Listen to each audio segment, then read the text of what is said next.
today we're going to talk about copywriting again, but this time around we're going to go a little bit deeper.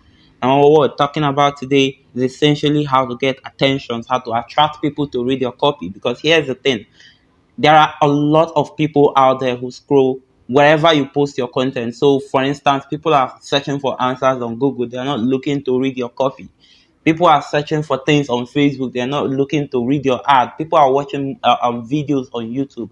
They're not expecting to see your ad. All of these things or all of these places are where you put out your marketing content. In these places, you're going to be very, very, very, in all instances, you would need to be very serious with the way you put out your content so as to attract the right kind of people to come to your sales letter and read whatever you want them to read. So first of all, you need to get readers' attention. Imagine the way you do that, or rather, you may already know a couple of ways to do that. But one thing that still stands out is your headlines. Your headlines are very essential because what it does is that it brings the ideal target audience that you want to read your marketing piece into your marketing content or your marketing sales letter, just so they can get a glimpse or get an idea of what you're trying to sell them, right? So if you have a very appetizing headline, then definitely people are going to want to click.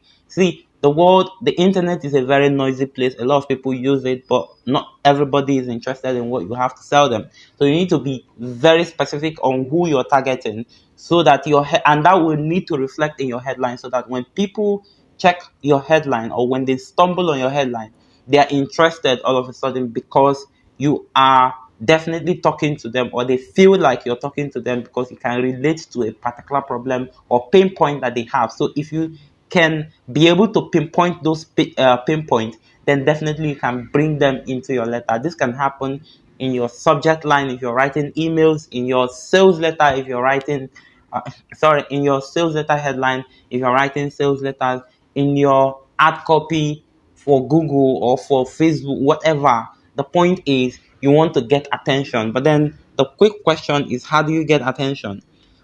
Here's a couple of ways you can do that.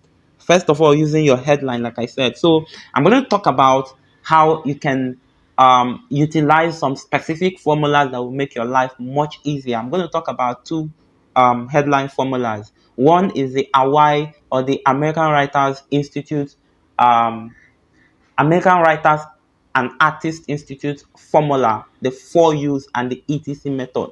So I'm going to talk about this in a very brief sense so that you can get an idea of how to check your headline. So even if you have a headline, you want to check if it is going to perform well, if it is going to gain attention. What is it in that headline that should make people want to be interested in what you want them to see, right? So in the next video, you're going to see exactly how these formulas apply, or how you can apply them in your existing headline, or even use them to write a better headline. Until then, see you.